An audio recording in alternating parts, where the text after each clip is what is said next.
반갑습니다. 9월 2일 월요일 큐티 스케치 시간입니다. 오늘 본문은 느헤미야 2장 1절부터 10절까지의 말씀입니다. 오늘 본문은 이렇게 시작합니다. 아닥사스다 왕 제20년 니산월에 왕 앞에 포도주가 있기로 내가 그 포도주를 왕에게 드렸는데 이전에는 내가 왕 앞에서 수심이 없었더니 왕이 내게 이르시되 네가 병이 없거늘 어찌하여 얼굴에 수심이 있느냐. 이는 필연 네 마음에 근심이 있음이로다 하더라.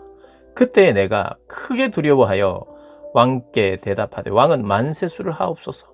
내 조상들의 묘실이 있는 성읍이 이제까지 황폐하고 성문이 불탔사오니 내가 어찌 얼굴에 수심이 없사오리까 하니.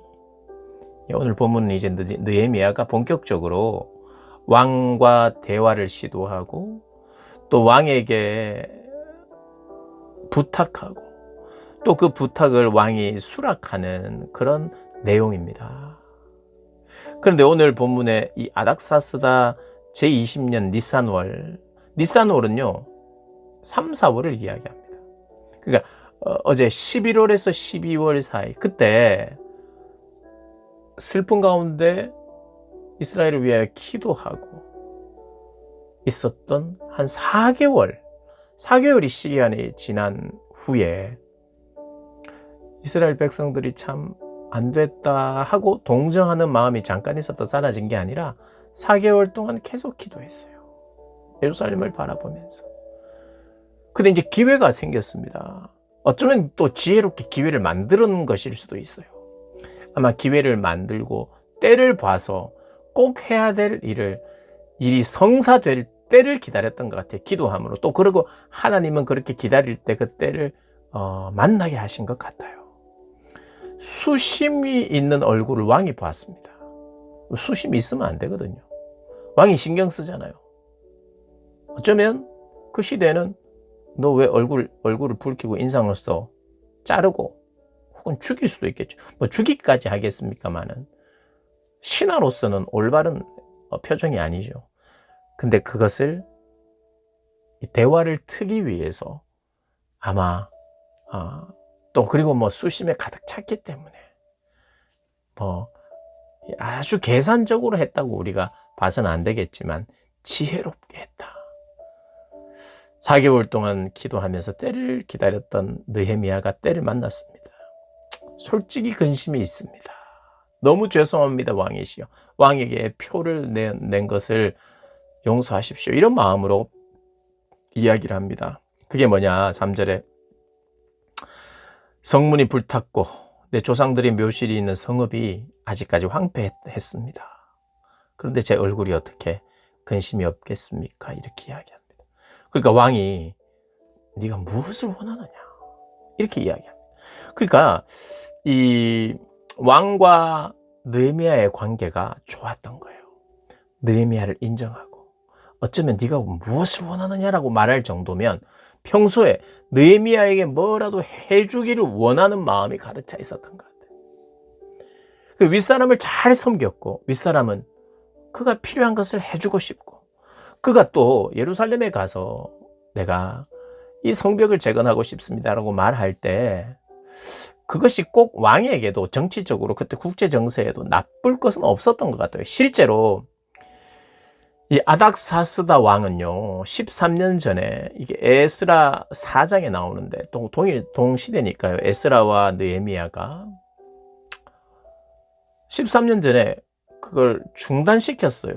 왜 중단시켰냐면 대적자들이 성벽을 짓고자 하는 거에 방해하는 사마리아 총독이나 그런 어떤 자기 이권과 관계되어 있는 대적자들이 그걸 못하게 했는데 어떻게 못하게 했느냐 하면 아닥사스다 왕에게 편지를 씁니다. 이 사람들이 지금 예루살렘 성전을 회복해가지고 반역을 일으키려고 한다. 이들의 예루살렘의 성전이 회복이 되면 조공도 바치지 않을 것이고 분명히 그럴 것이다라는 이야기를 했어요. 그래서 왕이 내가 조서를 다시 내릴 때까지 그 일을 중단시킨 장본인이 누구냐? 13년 전에 아닥사스다 왕이에요. 그러니까 그분에게 당신이 내린 그 조서 취소해 주십시오. 이렇게 이야기해야 되는 입장이에요. 그러니 얼마나 조심스러웠겠습니까? 그러나 솔직하게 조상들의 묘실에 대한 이야기를 하면서 나의 고향에 대한 이야기를 하면서 동정을 이끌어냈고, 그러나 그것이 동정적으로 그냥 가라뿐만 아니라 그 시대에 이집트를, 애굽을 견제하는 그 성을 잘 성벽을 만들므로 말미암아 그것이 페르시아에게도 하나의 거점이 되어서 애굽을 방어하는데 아마 도움이 되었으면 되었지, 그게 꼭 나쁠 것은 없다고 정치적으로 판단도 했을 거라는 생각을 할 수 있습니다. 우리 추측을 할 수 있죠. 근데 어쨌든 때가 이렇게 저렇게 아구가 잘 맞아 들어가는 하나님의 섭리가 있었던 것이죠. 근데 어쨌든 왕의 마음을 변화시키는 이 느헤미야의 기도, 때를 잘 헤아린 느헤미야, 윗사람을 잘 섬기고 오히려 윗사람에게도 영향을 끼칠 수 있는 리더십을 갖추고 있는 느헤미야가 무슨 말이냐면 인정을 받았다 이 말입니다. 왕에게 조언을 할 수 있는 사람, 왕에게 영향을 끼칠 수 있는 그런 주변의 사람도 필요하잖아요. 사실 우리가 아랫사람이든 후배든 나이가 어린 사람에게도 조언을 들을 수 있듯이 느헤미야는 그렇게 왕에게 필요한 사람이었던 것 같아요. 그래서 왕이 원하는 것을 해주고 싶었어요. 근데 이 느헤미야가 원했던 게 뭐예요? 전 더 높은 자리 가게 해주세요, 더 돈을 많이 주세요, 이게 아니죠. 그는 자기가 하고 싶은 건 더 낮은 자리로 저를 좀 보내주십시오. 어디요? 예루살렘으로. 내 돈과 내 가진 것과 내 시간을 쓰고 싶습니다. 낮은 곳에서.